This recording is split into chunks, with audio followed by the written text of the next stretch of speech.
Opa, pessoal, já estou gravando. Bem-vindo a todos nessa aula maravilhosa de redes de computadores. É um tipo de aula diferente das outras que a gente tem tido por aí, né? Meio zoneada, mas o que importa é a gente aprender como que a rede funciona, para que serve e o que a gente faz nas redes de comunicação de dados. E na aula passada, eu fiquei de falar sobre um protocolo específico. Então, deixa eu abrir aqui o meu PowerPoint. O PowerPoint. Cadê o PowerPoint aqui? Redes de comunicação de dados. Cara, a gente já aprendeu, parece que não, cara, mas a gente já aprendeu coisa pra caramba, hein? Ah, quer dizer, não sei se a gente aprendeu, mas a gente comentou um monte de coisas aqui. Ai, ai, cadê o negócio que a gente viu? Data. Última aula. Esse cara aqui, ó. Então, eu vou compartilhar o PowerPoint com vocês. De comunicação de dados. Esse daqui. Então, eu queria ouvir de vossas senhorias se os senhores já estão vendo esse PowerPoint maravilhoso. Bonito, colorido, cheio de bolinha. E aí, alguém balbuciou alguma coisa aí? Esqueceu ligado o negócio. Cara, eu queria conversar com vocês, meu. Eu não queria ficar só eu falando.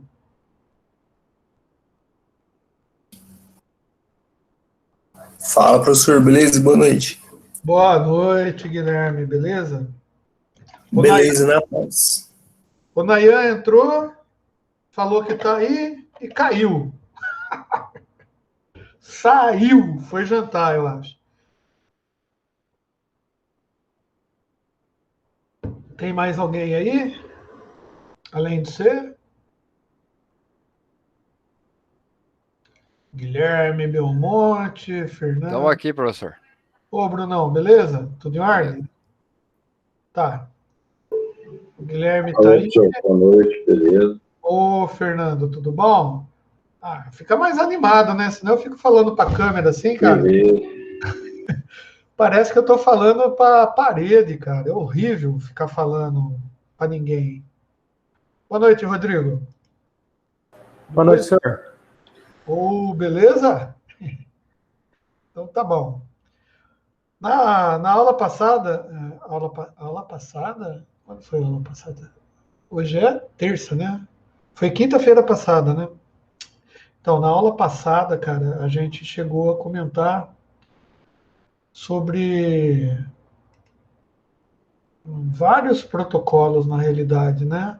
A gente falou do NAT, falou do DNS, explicou mais ou menos como que as listas funcionam, reforçamos a parte do TCP, né?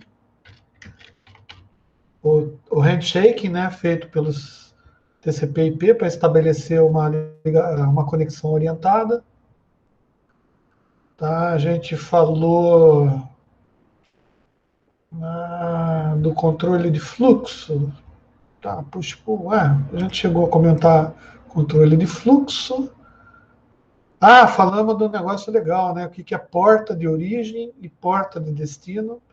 E a gente diferenciou porta do IP, dizendo que todo IP, né, todo protocolo de transporte, ele acaba utilizando o endereçamento IP. E esse protocolo de transporte que usa o endereço IP, ele não usa só o endereço IP para se comunicar com o computador distante, né? O elemento de rede distante. Ele também usa um conceito que a gente chama de porta, porta de origem e porta de destino. E a gente vai ver que todos os protocolos que se utilizam do IP, eu estou procurando uma transparência aqui, todos os protocolos que que se utilizam do IP, eles acabam tendo que ter um jeito de colocar as portas, né, de origem e porta de destino. Alguns protocolos que se utilizam do endereçamento IP, que a gente conhece, tá? Talvez o FTP vocês já tenham ouvido falar. O FTP, cara, é um protocolo de transferência de arquivos entre elementos de rede. Da mesma maneira que a gente tem o protocolo TCP e o UDP, que cuidam da transmissão de dados, tá? A gente, dentro desses protocolos de transporte, tem alguns aplicativos que precisam organizar melhor os dados, né, a área de dados, né? Então, e esses protocolos, eles são dependentes do tipo de dado que a gente vai transferir. Por exemplo, só para vocês entenderem, imagina que eu estou no meu computador aqui em casa e eu quero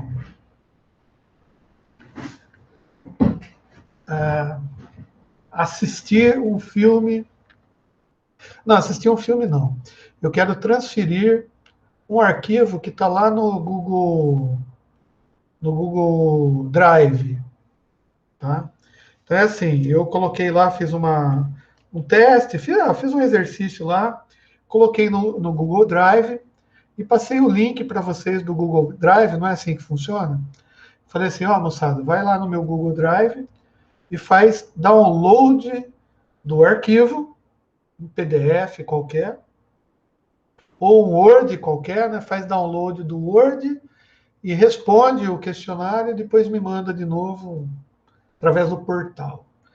Bom, o fato de você fazer download de um arquivo, o que significa isso? Significa você se conectar ao servidor usando um endereçamento IP que vai usar um DNS para traduzir o nome que você colocar, né? Porque aquele link que eu vou passar para você vai ter um nome lá, não vai ter um IP, vai ter um nome, google.com, drive, sei lá como que é o negócio, é um monte de letra lá e uma barra. Legal. O que vai acontecer quando você pegar e clicar naquele link? Quando você clicar naquele link, o seu browser, que é um software que está dentro da tua máquina, vai pegar aquele link, vai colocar na barra de endereço, né, do browser. O browser não vai saber para que IP que vai mandar, porque tem um nome ali, tem um monte de letra, ele não vai saber porra nenhuma. O que ele vai fazer? Ele vai entrar em contato com o servidor DNS da rede, tá? Que tem vários, a gente já viu isso na aula passada. E esse servidor DNS vai passar para o seu browser o IP do Google, né? De um dos servidores do Google, onde está o Drive e onde vai estar esse arquivo PDF. De posse desse endereço, tá? O teu browser vai utilizar o TCP/IP, né? Ou seja, vai usar o TCP para entrar em contato lá com o Drive, fazer uma validação de caminho entre o seu computador e o Google Drive, tá? Vai fazer aquele handshake que eu falei, né? Para acertar o tipo de quantidade de segmentos que vai enviar, né? Todas aquelas coiseiras lá que a gente já viu, tá? Começo do envio, tá? Só que o que você está querendo fazer é uma transferência de arquivo. Então, dentro da área de dados do TCP, a gente vai colocar um outro protocolozinho, tá? Que o browser vai entender como sendo transferência de arquivo. Que é o mesmo protocolo que a gente usa na nossa rede local para transferir dados de um HD que esteja no micro lá do quarto para o HD que está no escritório. Ou via Wi-Fi, que você pega um arquivo que está lá no celular de alguém e traz para o seu celular. Esse protocolo de transferência de arquivos, tá? Ele chama FTP. E o FTP trabalha numa porta do TCP. E qual porta que o FTP trabalha? Basicamente na porta 21. Ou seja, o FTP é um protocolo que faz uso do TCP, né, que vai usar as facilidades do TCP para fazer orientação de conexão, né, caso perca algum pacote na transferência, o TCP é que vai pedir para reenviar o pacote, para o Google reenviar o pacotinho, o segmento, tá? O IP vai ter aquele time to leave, vai ter toda a parte de roteamento, de endereçamento, só que o FTP, ele vai, quando ele receber os dados, ele vai receber através de uma porta diferente, por exemplo, do HTTP que a gente falou, que é a página da web, né? E ele vai receber por uma porta que é padronizada na porta 21. Bom, tá, e o que o File Transfer Protocol faz? Simplesmente transferências de arquivo. Ele pode ter, depois a gente vai ver como ele funciona em detalhe, tá? Mas imagina assim, tem alguns softwares, eu não sei se vocês conhecem, tipo FlashGet, tem um software, cara, eu lembro do FlashGet que é do meu tempo, tá? O FlashGet nada mais é do que um arquivo que faz uso do FTP, é um software que faz uso do FTP. Só que o FlashGet, ele é um software, portanto, ele usa o FTP para fazer a transferência de arquivo, só que ele tem alguns flags, algumas bandeirinhas. Por exemplo, se eu usar o FTP puramente, se por algum motivo qualquer, eu não sei qual, a internet cair, eu perder a conexão TCP/IP com o Google Drive, dar pau no Google Drive, ou por uma questão de segurança, o Google Drive trava a comunicação e encerra a comunicação TCP/IP, o FTP não vai trazer nada para você, praticamente. O arquivo vai ficar corrompido, ou seja, você vai ter uma parte do arquivo numa pasta de download no seu computador, mas como ele não foi completado, tá? Assim que você sair do browser, provavelmente esse lixo, essa parte que veio sem terminar, vai ser deletada do seu microcomputador. Ou vai ficar lá num arquivo temporário, que você não vai saber o que é, tá? E fica por isso mesmo. Entretanto, o FlashGet já é um aplicativo que ele faz uso do FTP, só que ele guarda no próprio software uma informação de onde parou a transferência de arquivo. Olha que legal. O que eu quero dizer com isso? É que quando você está puxando o meu arquivo em PDF lá do Google Drive e por algum motivo a conexão cai, tá? Daí você tem que entrar na internet de novo, conectar e tal. A hora que você entrar no Google Drive, se você estivesse fazendo essa transferência usando só FTP, você ia ter que começar a fazer a transferência de novo. Mas se você estiver usando um utilitário, um aplicativo que um programador fez, que faz uso do FTP, tipo o FlashGet, tá? O FlashGet saberia te dizer da onde continuar a transferência de arquivo. Ou seja, ele vai pegar só o restante que não foi transferido para você. Então, tem algumas vantagens usar alguns aplicativos. Tá? Mas como a gente não está aprendendo aplicativo, a gente está aprendendo só protocolos, o FTP faz isso. Ele simplesmente transfere arquivo de um elemento de rede para outro. Aonde que esse arquivo fica guardado? Né? Porque às vezes você fala assim, tá, legal, a placa de rede está recebendo o arquivo, tá? Por quê? Porque ela já fez tudo aquilo que a gente já sabe. Já foi para o DNS, já se usa NAT, já usou o NAT ali, já codificou, já colocou aquele negocinho cinza, bonitinho, tá. Beleza.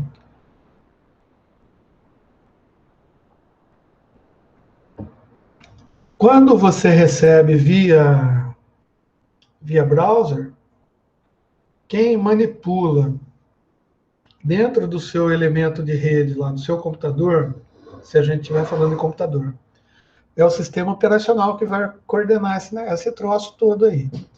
Então, quando você clica lá no link, o link vai ser enviado para o browser vai abrir, vai entrar em contato com o DNS vai mandar o IP do Drive, do Google Drive, tá? Daí o TCP vai usar o IP, né, o endereço que ele já sabe, vai entrar em contato com o Google Drive, vai fazer a checagem, a comunicação, o handshaking, dizendo, vai lançar o acknowledge, o sim acknowledge, né, vai fazer aquele three-way handshake, né, validação de 3 vias. O Google Drive vai saber que está enviando para você, e eu não estou falando nem de segurança, por enquanto. Vai saber que vai enviar para você, tá tudo certinho, tá? Daí ele vai abrir mão do FTP, porque você vai pegar um arquivo em PDF lá e vai colocar, vai arrastar, sei lá, para o teu browser, né? Porque esse negócio de arrastar também é muito relativo, né? Porque quando você está arrastando uma coisa para outra, você simplesmente está mandando um comando no software.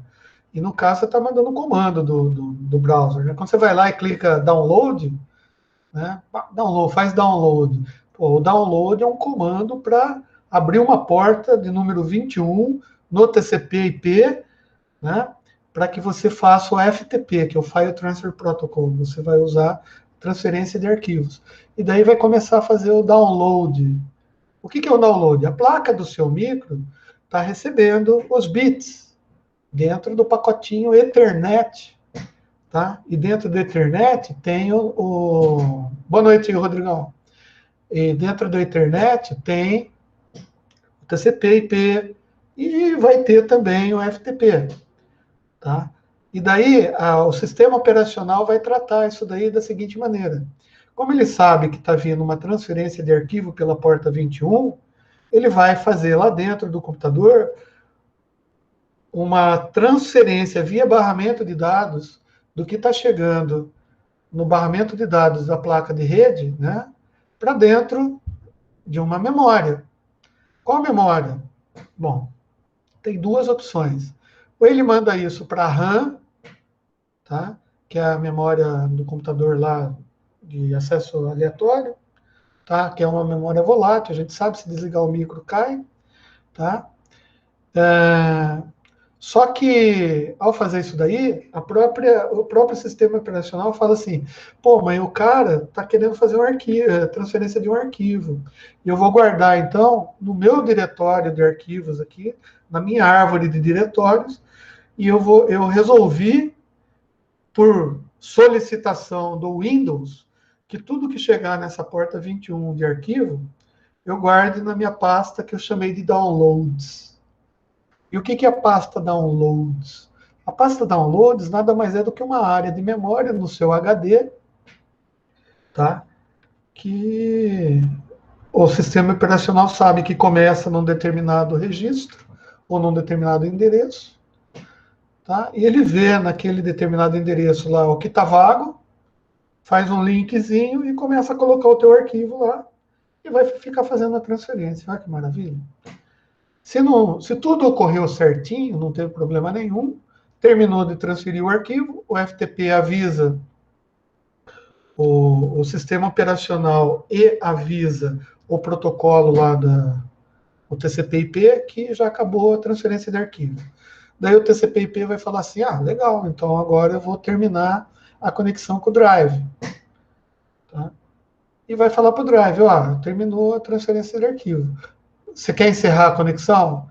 O Drive vai perguntar, não sei, você quer encerrar a conexão? Tá? Se você falar que quer no seu browser, ou fechar o browser, essa interrupção é fechada, acabou a canalização, a porta 21 é fechada, e seu arquivo está dentro da sua pasta de downloads. Né? Se for no Linux, é mais ou menos a mesma coisa. só que o sistema de endereçamento de diretórios, a árvore de diretório do Linux, é um pouco diferente da estrutura do Windows, tá? Mas ele vai guardar um arquivinho lá, o FTP vai fazer isso, vai guardar lá no arquivo temporário, num drive montado lá, né, no diretório do Linux, e vai gravar esse arquivinho e você vai poder, quando você quiser, acessar esse arquivo através do seu sistema operacional, sem precisar usar o browser, né, porque ele já fez o papel dele, né, ele fez o papel de transferência. Beleza. Ah, e o Telnet? O que é o Telnet? É um outro protocolo. Então, o Telnet, ele já é um protocolo que a gente chama de protocolo de acesso remoto. Vamos imaginar assim, é um acesso remoto. Então, o que o Telnet faz? O Telnet, ele também usa o TCP, que também usa o IP, que também vai usar o Ethernet. O Telnet, por padrão, ele tá estabelecido que qualquer aplicativo que usa o Telnet, e o próprio Telnet é um aplicativo em si, tá? De terminal, que a gente chama de... É um aplicativo que é um protocolo de terminal. Tá? Ele faz acesso remoto a algum elemento de rede. O que o Telnet usa para fazer o acesso remoto? Bom, primeiro que ele usa o TCP. Tá? Então, a parte de conexão com o computador remoto já é feito através do TCP e do IP. Portanto, para você se conectar no computador remoto, você tem que passar o que a gente chama de passar um parâmetro, ou passar uma informação, tá? Para o protocolo TCP/IP, para ele saber aonde que ele vai se conectar. Tá? Porque o TCP ele não sabe aonde ele vai. Se você não passar um IP para ele, um IP de destino, tá? Ele vai saber que tem que fazer uma conexão, mas não vai saber aonde, né? Então, e ele vai receber esse comando, essa informação, através da porta 23. Então, é muito fácil você monitorar, por exemplo, numa rede, quais são os protocolos que estão rodando ali naquela rede, que podem ser muitos que estejam rodando ao mesmo tempo, né? Por exemplo, eu posso ter uma sessão no YouTube vendo um filminho, ao mesmo tempo eu abro o meu browser para ir no Banco do Brasil para fazer uma transferência, tá? E ao mesmo tempo, de repente, eu abro um software lá, um Telnet, um terminal Telnet, para dar um comando no roteador do meu vizinho, por exemplo, não sei, ou no roteador da empresa. Ou seja, o meu sistema operacional, ele vai manipular todas essas coisas ao mesmo tempo, né? Então, você vai ter várias instâncias de programas abertos. Essas instâncias, elas são coordenadas pelo sistema operacional. Mas no Telnet, especificamente, você está falando na porta 23. Se você estiver já fazendo uma transferência de um arquivo do Drive pelo browser, tudo bem, ele está fazendo através da porta 21, através do FTP. Tá? E, então, você está com o Telnet aberto, com o FTP fazendo alguma coisa, você pode estar lá na página do filminho, e mais, você pode estar numa página escutando música ainda, né? Ou no YouTube. Ou seja, e tudo isso acontece ao mesmo tempo. Mas se você tiver um jeito, um software que monitore as portas que estão abertas no teu computador, você consegue ver, né, quais os protocolos que estão ativos ali e o que está acontecendo. Ou você pode entrar direto no driver da placa da tua rede e dar alguns comandos para verificar isso daí. A gente vai ver isso daqui no nosso curso ainda.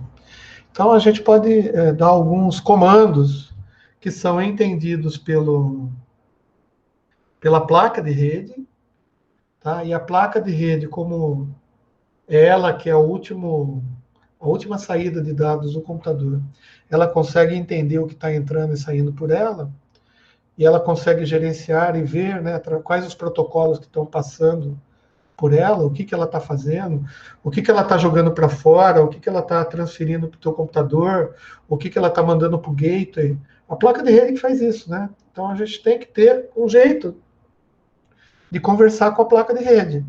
A gente pode conversar com a placa de rede através do próprio sistema operacional. Tá? Porque ele provê para a gente algumas opções de você entrar em contato com a placa de rede para saber o que está acontecendo nela.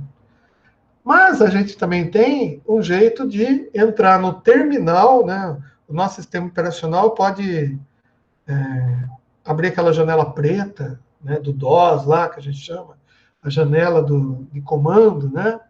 E aquela janela de comando é um jeito de você conversar com o sistema operacional sem precisar usar a interface gráfica. É o que a gente chama de CLI, né? Command Line. CLI? Instructions? Command Line Instructions. Eu acho que é isso. Se não for também, fala CLI que o povo entende. Então, o que é um CLI, né? Você entra direto no terminal, né?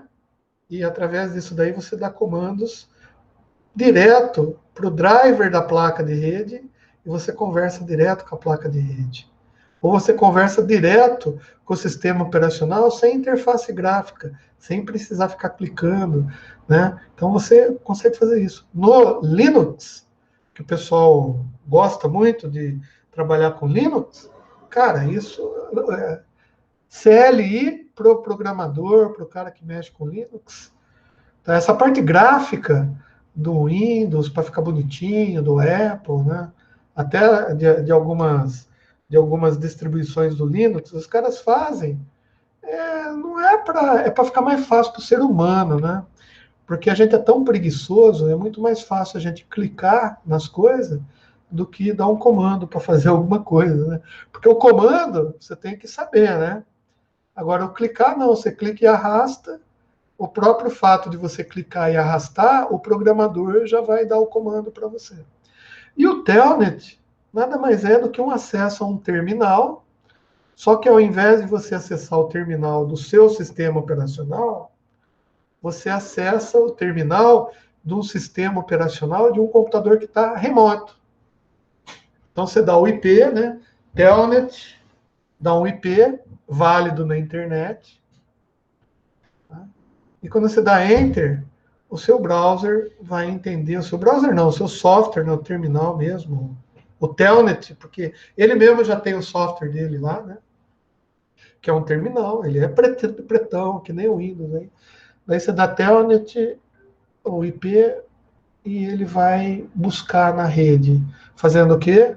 Ele vai entrar em contato com o servidor DNS, tá? Porque você pode também, em vez de dar o IP, você pode dar um telnet por www.bancodobrasil.com.br. Não tem problema nenhum. O que o telnet vai fazer? Ele vai consultar o servidor DNS da rede para ver qual que é o IP do Banco do Brasil. Ele vai fazer uso do TCP, através da porta 23. E ele vai passar esses parâmetros todos para o TCP. Olha, TCP, eu quero falar lá com o Banco do Brasil, o IP do cara é tanto, e eu estou falando na porta 23. O TCP/IP, ele vai saber, ele não tem um campinho lá que vai saber o tipo de arquivo que ele carrega, tá? Aqui, ó. Reservado, tamanho da janela, checksum, comprimento, opções. Aqui em opções eu posso colocar um monte de coisas, inclusive dizer o tipo de serviço que eu estou levando, tá? Mas se a gente for no IP, cadê o IP?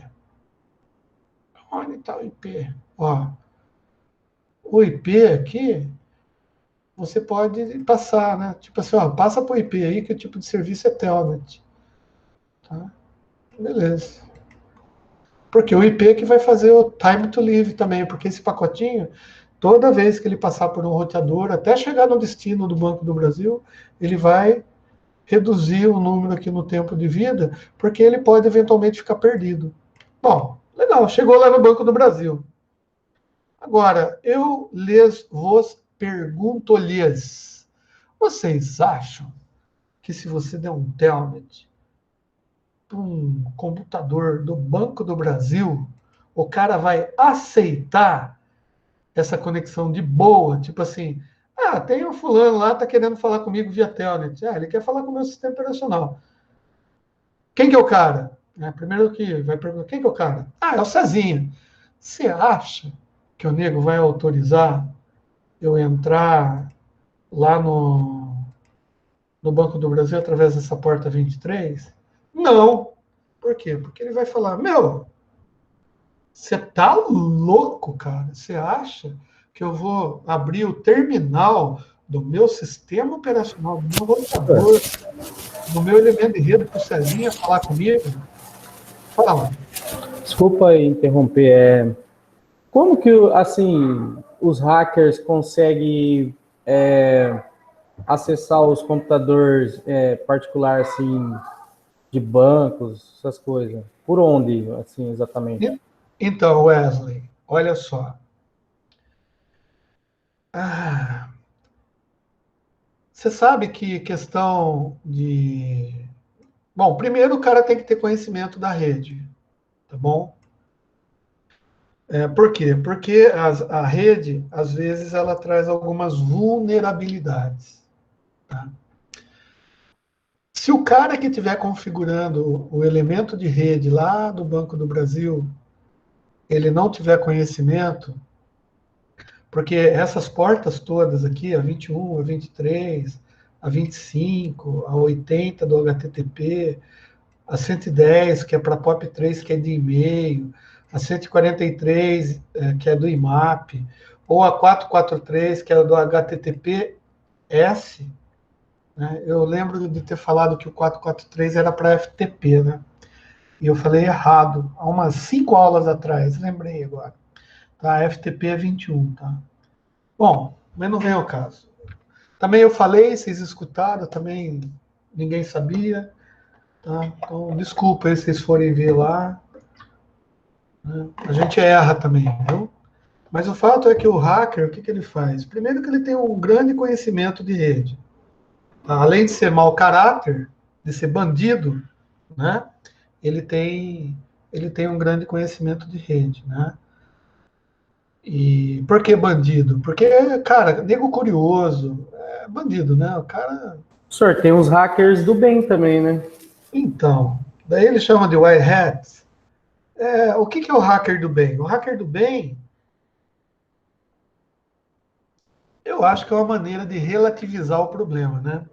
Porque o hacker do bem nada mais é do que um cara que tem conhecimento profundo de comunicação, de protocolos e de redes, tá? E, teoricamente, ele está procurando alguma vulnerabilidade ou na configuração de rede do Brasil, por exemplo, né? Para que ele consiga fechar, vamos dizer assim, as portas para tentativa de hackeamento de um outro cara tão inteligente quanto ele, entendeu? Então, eu não chamaria de hacker esse cara do bem, porque é meio complicado. Os caras que fazem isso, né, que testam seguranças, tá? É a mesma coisa que se chamar um policial de bandido, né? Sabe, um policial que se infiltra lá no meio da criminalidade, você chamar o cara de bandido, eu acho que ele não gostaria de ser chamado de bandido, entendeu? E hacker é um termo que, apesar da relativização do nome, tá? É uma contravenção, né? Eu acho. Tá? É uma opinião. Cara, eu sou meio conservador nessa parte aí, então eu acho que não é legal chamar um cara que faz segurança de rede de hacker. A gente tinha que dar um outro nome para ele, tá? Porque daí o hacker fala assim, também é nome, né, cara? Podia chamar de João, né? O João faz segurança de rede, enquanto que os Pedro faz ataque. Não, pode chamar de os Cor-de-Rosa, né? Faz segurança de rede. O fato não é nem o nome, mas é assim, é o que está por trás do significado. tá? Então não tem hacker do bem, tá? O que tem é o cara que combate tentativas de invasão ilícitas. Bom, isso colocado, né? Então, DDoS, eu explico para você já, Guilherme, um minuto só. É... Vai, eu vou falar DDoS que já está no negócio. É o seguinte, ó. Quando você quer ferrar com alguma coisa, tá? Nesse caso aí, é você fazer uma série de solicitações, tá? Diretas para que um roteador fique enviando um determinado pacote, tá? Para todas as portas de saída dele, e esse pacote, esse segmento de dados não tem nada. Ou seja, você sobrecarrega um roteador, tá? Com solicitações diversas. Tá? Isso é um ataque de DDoS. Tá? Por quê? Porque o roteador ele vai deixar de rotear pacotes que são pacotes válidos na internet, tá? Para rotear um loop infinito de solicitações que você está fazendo. E quando todo roteador, todo computador, todo elemento de rede, ele tem um limite de processamento, como qualquer computador. Tá? E se ele começar a receber solicitações para enviar pacotes que não significam absolutamente nada para todas as portas dele ao mesmo tempo, ele vai começar a fazer o intercalamento desses pacotes para tentar fazer os pacotes de internet fluírem normalmente. Não é assim? Você escuta a rede, vê se tem o internet, Mas o que acontece, cara? A quantidade de solicitação é tão grande que o processador entra em pane. Você satura a memória do processador, você satura eventualmente a tabela de roteamento dele, e o que ele vai fazer? Ele vai desligar, né? Ou ele vai simplesmente ficar ocupado, fazendo merda. E é por isso, tá, que eventualmente você tem que ter um bom configurador de rede para se proteger contra essas coisas. O, ah, esse ataque, né, por solicitações diversas, ele é um dos ataques mais imbecil que existe no mundo ilícito do hacker. Por quê? Porque todo mundo sabe que isso acontece. E todo roteador se protege disso. Tá? Como que ele se protege? Ele vê se tem uma solicitação. Por exemplo, eu sou o Banco do Brasil. De repente eu começo a receber uma solicitação por um IP. Tá? E de repente, para um IP qualquer. Eu não sei qual IP que é, né? Mas eu vou ver aqui dentro alguma coisa que eu tenho que fazer e começar a mandar pacote para esse IP. E esse IP não existe. Você concorda que eu estou soltando pacote para a rede para um IP que não tem sentido? Tá? Só que se o meu roteador, o meu gateway percebe que eu estou mandando muito pacote para esse IP, tá? Ele tem lá ele seta uma quantidade e o cara fala assim, opa, espera um pouco aí, essa porta, né? Essa porta de saída aí tá muito atolada de coisa. Vamos ver o que está acontecendo. Então ele tem alguns artifícios que você protege. Ele derruba a porta, por exemplo, e fala assim, não, espera aí. Vou parar. Por que eu estou mandando? O que esse cara está querendo?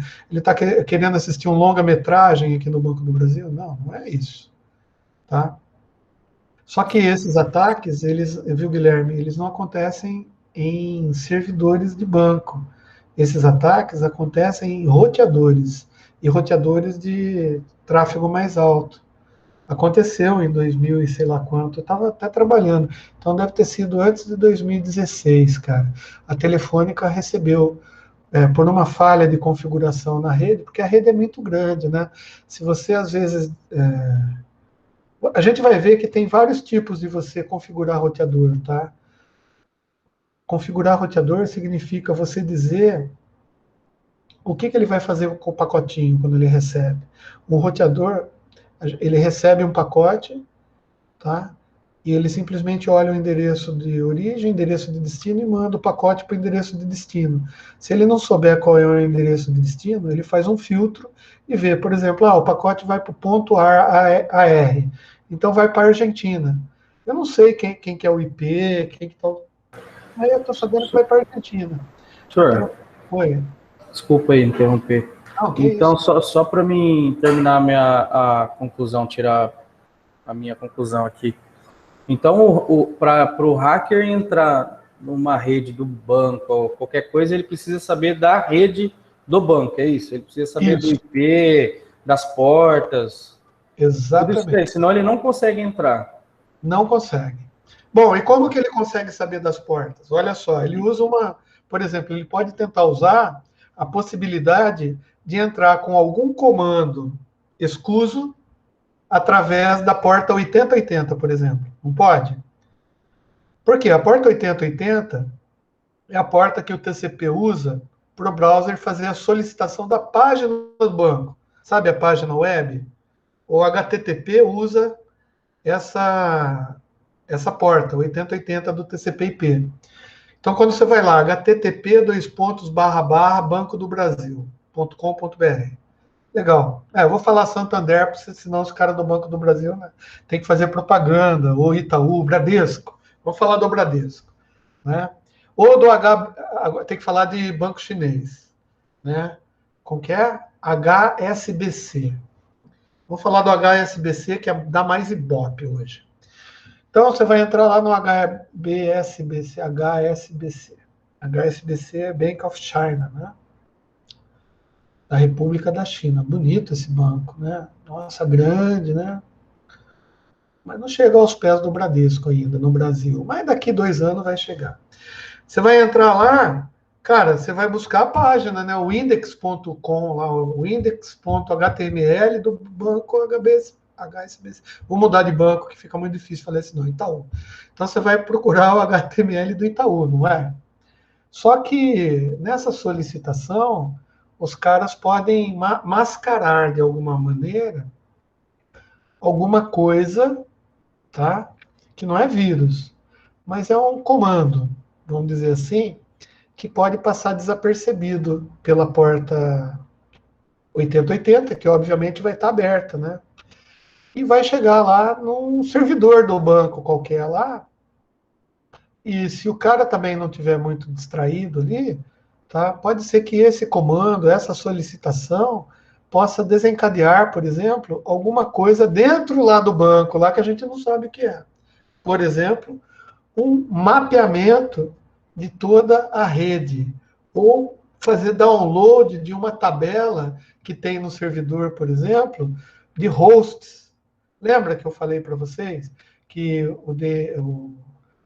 antigamente os computadores tinham uma tabela lá, que é uma tabela de roteamento, né? Que é o hosts, que fica dentro do sistema operacional, tá? Talvez não aconteça desse jeito, porque o servidor do Banco do Brasil, ele não usa o Linux, ele não usa o Windows, tá? O servidor do Banco do Brasil usa, por exemplo, o MVS, que é um sistema operacional da IBM, tá? Que não é um sistema operacional comercial. Então, a pessoa que vai tentar fazer isso, ele tem que conhecer um pouquinho do sistema operacional do computador do Banco do Itaú, por exemplo. Falei Banco do Brasil de novo.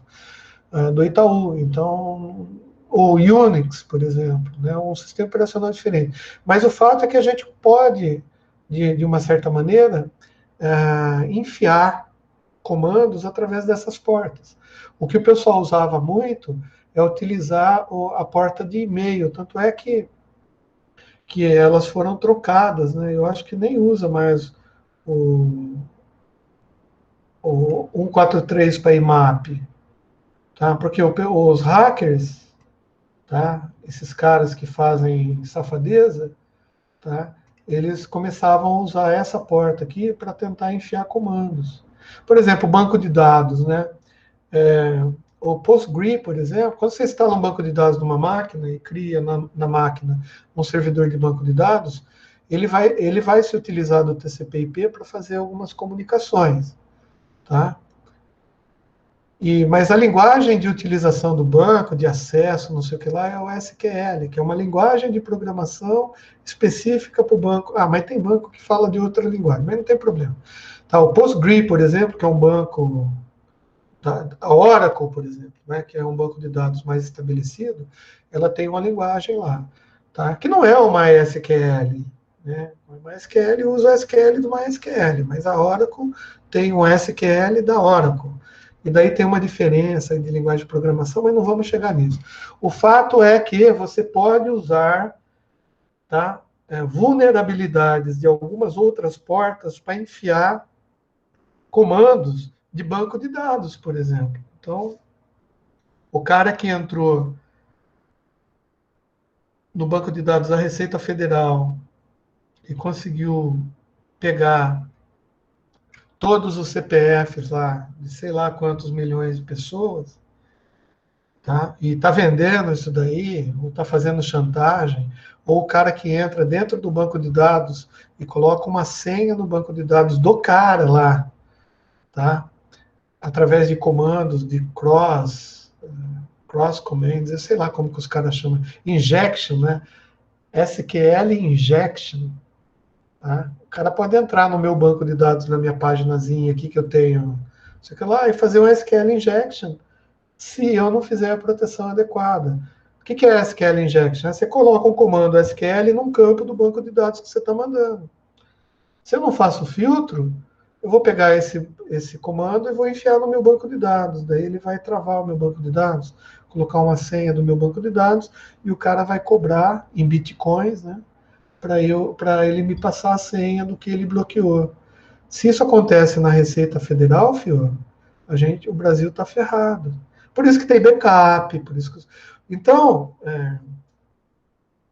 o nosso sentido, né, não é falar de hackeamento, mas quando o hacker entra, é o que eu falei, ele conhece muito bem esses protocolos que eu estou passando para vocês. O Telnet, por exemplo, é uma coisa absurda. Por quê? Porque se você conseguir estabelecer um Telnet para um roteador de grande porte no meio de uma rede, tá? Você consegue eventualmente derrubar toda a internet daquela região. Imagina eu conseguir entrar num dos roteadores que faz a saída do tráfego do Brasil para os Estados Unidos. Tem vários, tá? Tem vários caminhos diferentes, tem vários roteadores.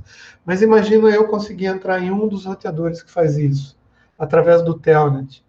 Quando eu dou um Telnet para o terminal, eu estou falando no sistema operacional do roteador. Sistema operacional do roteador, se eu conseguir entrar com uma senha de privilégio de administrador, tá? Que é um sistema de segurança que todo sistema operacional tem, né? Cara, eu posso fazer o que eu quiser, eu posso reprogramar o roteador e travar todas as portas, mandar todos os pacotes voltar para outra porta. Cara, eu faço horrores, cara, no sistema operacional de roteadores. E o Telnet faz isso. Ele usa o TCP/IP para se conectar, então você dá um Telnet e dá um IP.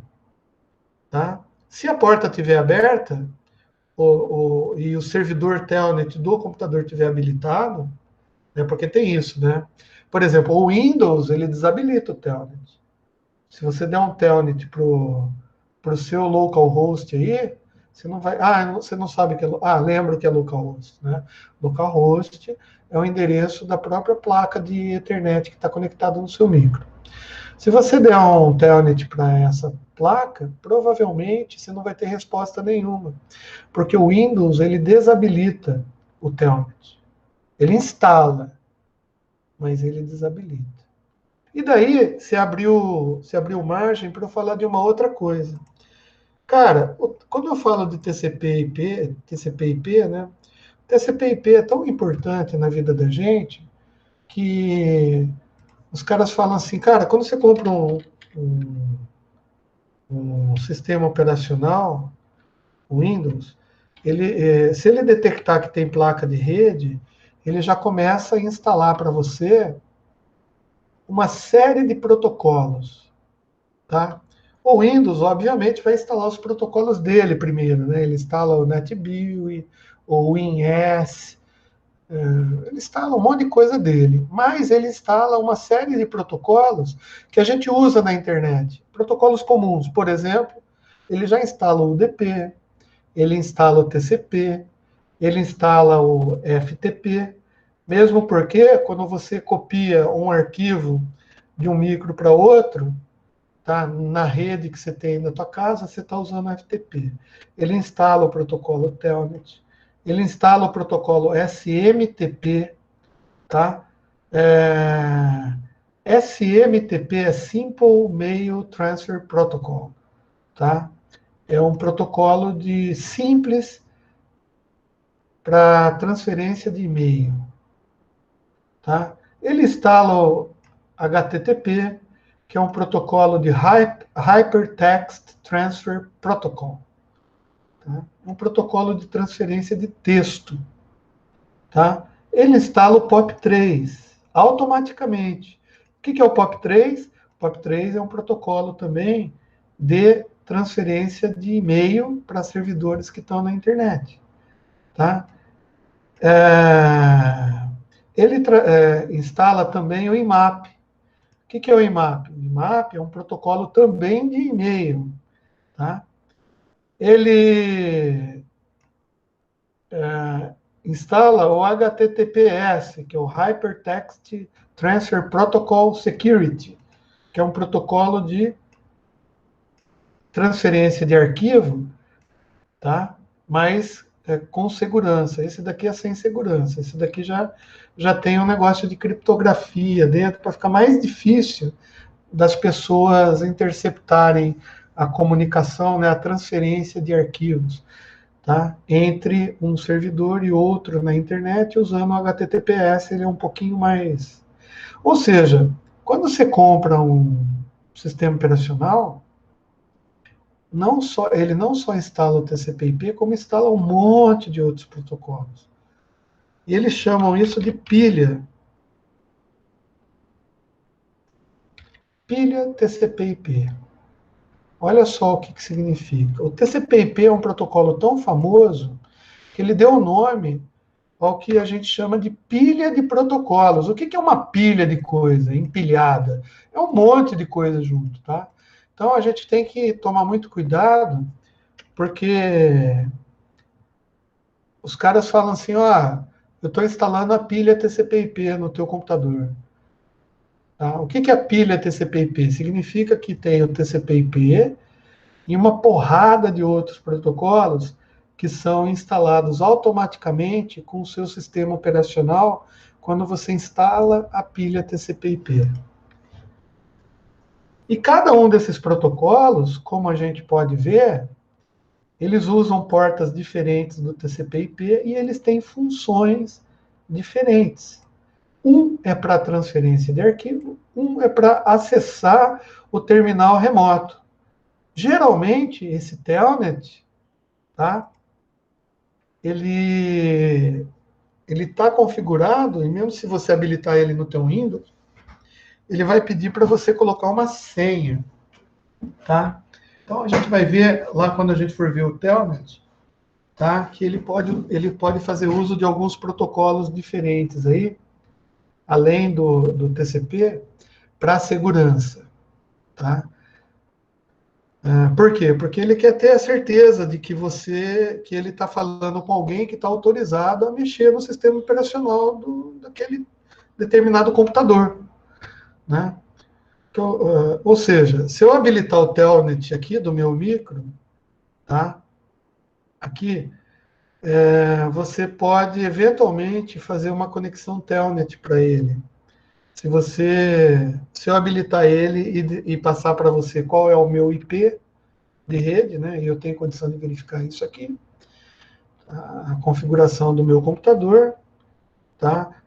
Só que eu não posso passar o IP do meu computador, porque eu estou na minha rede local, você não vai saber o NAT. Tá vendo como que você tem que ter uma série de conhecimento para conseguir chegar no meu computador? Mas, quando o cara é hacker, né? Ele não vai entrar no meu computador pelo Telnet. Ele não vai entrar no meu computador pelo SMTP, porque ele sabe que todo antivírus, toda a segurança do sistema operacional já pega essas portas aqui e ele fica em alerta, ele fica olhando dentro dessa porta para ver se não entra nenhum comando, né, que ele entenda como sendo danoso para o sistema operacional. O próprio antivírus do Windows faz isso também. Tá? Então, não é por aqui que o hacker vai atacar. O que o hacker vai fazer é inventar um protocolo chamado Sbrovski, tá? Que vai habilitar, através do TCP/IP, uma porta, tá? A gente dá um número aqui, ó. Essa porta aí. Tá? O que esse protocolo Sbrovski faz? Tá? O protocolo é do hacker. Ele que diz o que o protocolo faz. Por exemplo, ele pode fazer abrir uma janela de browser, ou então ele pode só abrir a porta para através dessa porta aqui eu conseguir enfiar dentro da minha máquina, tá? Um softwarezinho qualquer, por exemplo, um keylogger. É um software. O que o keylogger faz? Sabe quando você quer saber o que a sua namorada fala? Você é meio cornudo e quer saber o que a sua namorada está falando com a amante dela? Daí você instala um keylogger no computador dela, né? O que o keylogger faz? É para você descobrir todas as teclas que ela tecla no terminal. É um leitor de negócio. E esse keylogger, ele pode mandar de tempos em tempos, tá? E você seta isso nele, tá? Ele manda a foto da tela, sem que a pessoa perceba, pode ser via porta, via Sbrovski, tá? Sbrovski, que é o protocolo que a gente está criando, tá? Ou via, sei lá, e-mail ainda, olha que sacanagem. Ele usa o próprio servidor de e-mail natural que já você instalou com a pilha TCP/IP aí no teu micro, e ele faz isso sem você saber. Tá? Como que ele faz isso sem você saber? Cara, você não fica monitorando todas as portas que estão abertas no seu computador agora. Tá? Você pode delegar isso daí para um antivírus, né? Para um NET, não sei das quantas aí, o Norton Disk Doctor, ou a Avira, ou qual outro aí que tem?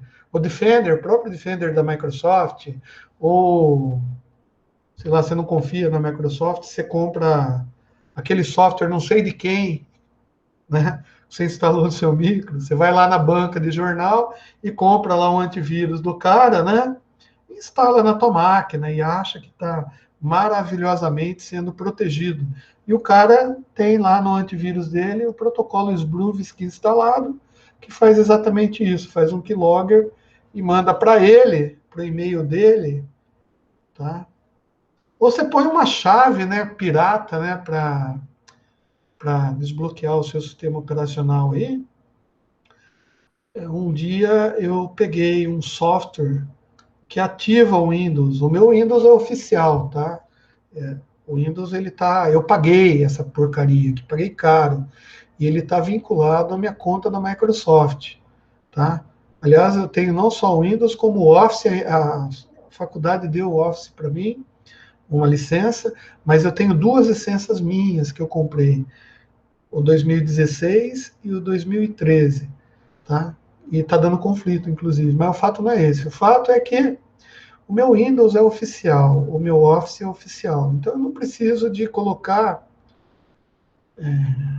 quebra-galhos para fazer ele funcionar certinho, tá? Só que um dia eu peguei um ativador do Windows e fui fazer análise para ver o que tem por trás do ativador do Windows.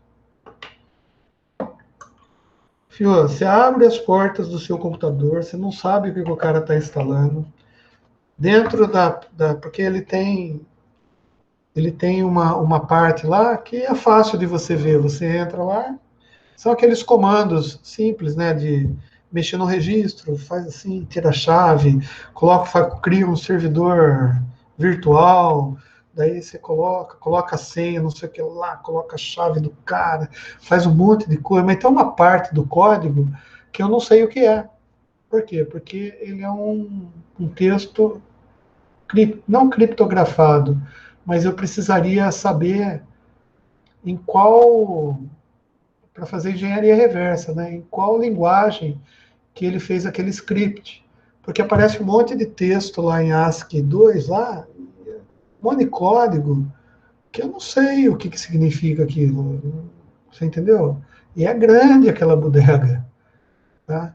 Daí você pergunta, pô, mas o que o cara está colocando na minha máquina? Não, ele deve estar instalando o Sbruvisk e eventualmente um keylogger, sem você saber. Tá? Não sei.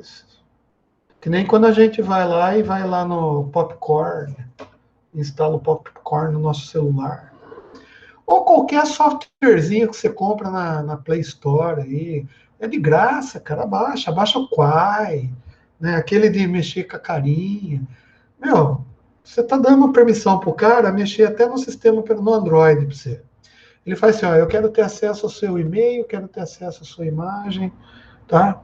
Beleza, remotamente. Como que ele faz isso? Porque, eventualmente, não sei se você sabe, mas o teu celular, ele também tem um IP.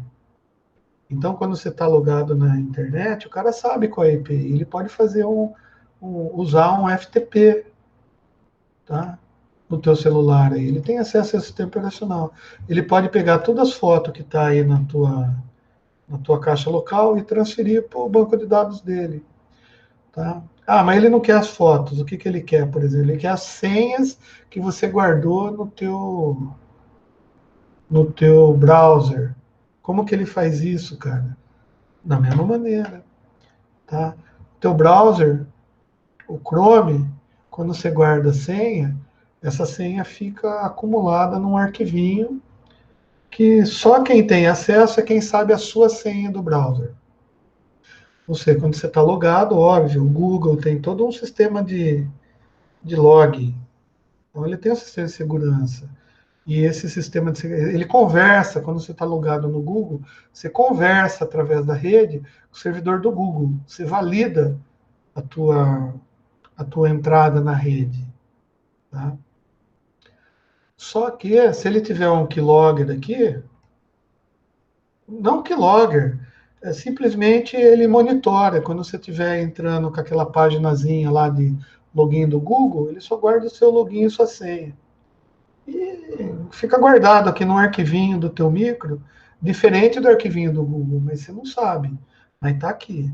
Se um dia ele quiser, ele habilita o Sbruvisk dele, tá? Ele entra aqui no teu micro através de um FTP ou de um HTTP para cá, usando o TCP/IP, né? Usa o seu IP, e ele vai abrir o Sbruvisk, tá? E vai ver a tua senha. Cara,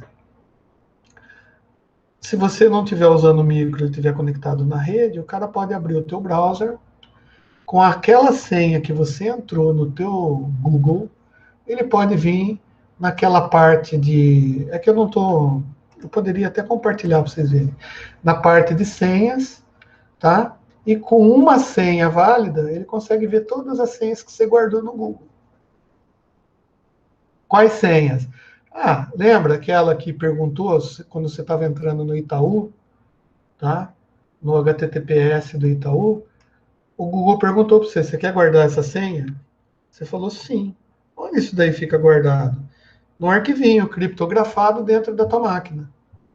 Legal. Toda vez que você for no Banco do Brasil, no Itaú, ele nem vai pedir tua senha, porque ele já está guardado. É seguro? Totalmente seguro. O Google, cara, ele tem dupla verificação de segurança. Com certeza, está guardado aqui dentro e você não vai conseguir. Nenhum cara que vai vir dar manutenção no seu micro aqui vai conseguir entrar nessa senha, a não ser que ele tenha uma senha de administração de conta do Google, e essa senha seja administrador. Daí ele entra no seu Google e vê todas as suas senhas. E com todas essas senhas, ele pode entrar no seu canal do YouTube, travar o teu canal do YouTube, depois vender para você a liberação. Né? Isso é o de menos, né? Isso daí, quem faz isso é moleque. Né? Mas nem sempre, né? Porque às vezes o cara pode querer saber a sua senha do Itaú, né? Mas daí ele entra no Itaú com essa senha, ele não vai conseguir fazer nada. Por quê? Porque tem os sistemas de segurança, né? De revalidação de senha. Você tem que enfiar o dedo, cheirar, depois colocar na orelha, né? Que nem eu, por exemplo, para eu fazer uma transação aqui no Banco Santander, cara, se eu for fazer do micro aqui, eu tenho que pegar, habilitar no celular, enfiar o dedo no celular, depois vir aqui, colocar no QR Code que o cara me libera, daí pegar uma tabelinha, ver, na hora que ele vai fazer, ele envia para mim ainda, ó, tem alguém tentando fazer uma transição. Você autoriza? Se sim, você gera um código, daí ele pergunta o código, você põe o celular, você coloca o código. Cara, ficou um caos para você fazer uma transição bancária, uma transferência de uma conta para outra. Mas, por que isso daí? Para a gente prever essas possibilidades. Tá? Então, restando esses 10 últimos minutinhos, os 6 últimos minutinhos de aula, a gente já acabou falando de vários protocolos aqui, que a gente, obviamente, vai retomar com um pouquinho mais de detalhes, mas eu prometi que eu ia falar desse protocolo aqui. Esse protocolo, ele é um protocolo que faz uma alocação dinâmica de IP. Tá? O que é isso? É assim, ó. Primeiro que para que isso aconteça, dentro da rede, e vamos falar da minha rede aqui de casa, lembra aquela rede de 280 computadores que eu tenho aqui? Dentro desse computador, eu tenho que pegar um elemento de rede qualquer, tá? E instalar nele o que eu chamo de... Na pilha de protocolos do TCP/IP, já vem esse protocolo, viu, DHCP. Tá? Então, se você instalou o Windows aí, você já tem esse protocolo instalado, né? Mas eu teria que fazer a instalação, a liberação dele, ou ativação desse protocolo DHCP. E o que esse protocolo faz? Ele gera uma lista dentro dessa máquina, onde eu habilitei ele, tá? E todo computador que for entrar na rede, tá? Vai entrar em contato com esse servidor DHCP aqui, que eu coloquei na minha rede, e esse servidor DHCP vai atribuir automaticamente um número de IP para quem está requisitando. Então, vamos imaginar assim, a minha rede já está pronta, está todo mundo funcionando, eu tenho uma lista de IPs aqui, tá? Então, esse servidor DHCP sabe o IP de todo mundo da rede, tá? E está tudo bonitinho configurado. Daí vem um rapaz lá de casa, da casa dele, traz o laptop dele na minha casa, entra aqui, e ele vai fazer o seguinte, ele quer usar a internet. Para usar a internet, ele vai ter que logar na minha rede, quer seja via cabo ou via Wi-Fi. O que vai acontecer? Para ele habilitar um IP aqui na minha rede, calderaro.com, ele vai ter que fazer o seguinte, ele vai ter que habilitar a possibilidade do DHCP fazer uma solicitação de IP para um servidor DHCP. Tá? Então, ele vai lá na rede dele, habilita assim, habilitar DHCP, coloca um tiquezinho lá, porque a gente é gráfico, né? Só coloca um tique. Coloquei um tique lá. Esse tique vai dizer para o sistema operacional dele, ó, se você encontrar uma rede, você pode fazer uma solicitação de DHCP para a rede, desde que essa rede tenha um servidor DHCP disponível. Tá? Então, ele liga o computador dele, se conecta na rede, como? Ele vai solicitar via DHCP um IP válido para funcionar nessa rede. O meu servidor DHCP aqui, que geralmente vai ser o meu gateway. Tá? o gateway. Então, o meu gateway vai ter um servidor DHCP junto com ele. Então, além dele ser o gateway, ele tem um servidor DHCP instalado nele. E ele pode também, só para extrapolar, para vocês verem que não é só nisso que fica, ele pode ter o servidor DHCP, ele pode ser o gateway e pode ter um banco de dados instalado nele. Ah, e ele também pode ter, eu vou colocar BD aqui. BD. Tá? Só que tem que diminuir aqui um banco de dados. E ele também pode ter nele um servidor web. Ah, pode, eu posso fazer um servidorzinho Apache aqui, sei lá.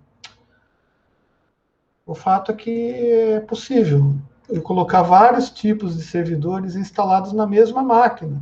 Por quê? Porque cada parte disso daqui é um software, tá? Um software que vai gerenciar banco de dados, um software que vai gerenciar web e o DHCP que vai gerenciar, é um protocolo, não é software, mas é um protocolo que vai gerenciar a distribuição de IP na minha rede, tá? Então, ele vai solicitar um IP, eu vou olhar na minha tabelinha, vou ver o próximo IP aqui, que está vago, né? Aqui eu não sei quantos eu tenho, mas eu vou ver na minha lista, tem uma faixa de IP, e, obviamente, essa faixa de IP vai estar dentro da minha submáscara de rede, e a classe do IP que eu vou atribuir para esse cara azul vai ser exatamente o IP que é o meu calderaro.com aqui dentro na minha rede interna, que é uma rede privada. Então, eu vou dar para ele um IPzinho. Junto com o IP, obviamente, eu vou passar não só o IP, mas eu vou ter que passar a máscara de subrede na minha rede, tá?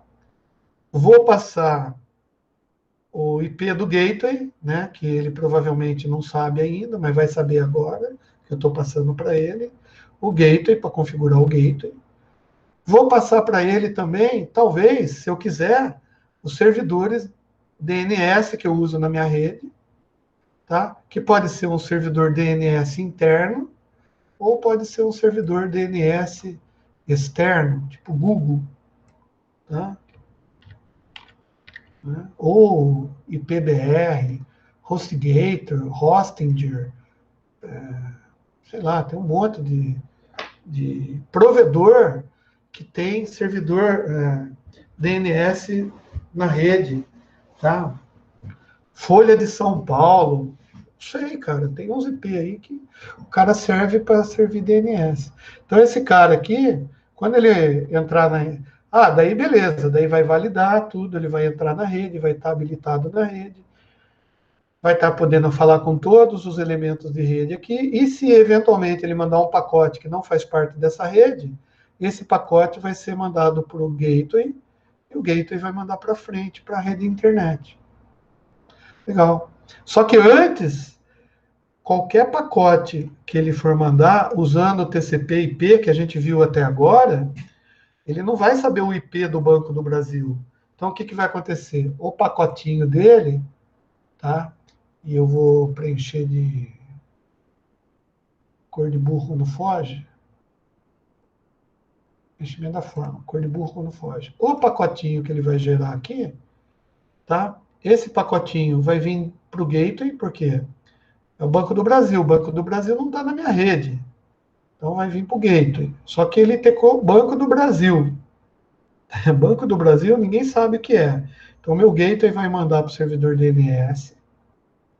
O servidor DNS vai traduzir o Banco do Brasil por um IP válido na internet do Banco do Brasil. Vai retornar para o meu gateway. Meu gateway vai passar para ele. O browser dele vai saber qual que é o IP. Vai substituir o Banco do Brasil internamente lá. Você não vai ficar sabendo disso. Mas vai substituir o Banco do Brasil, não sei o que lá. Tá?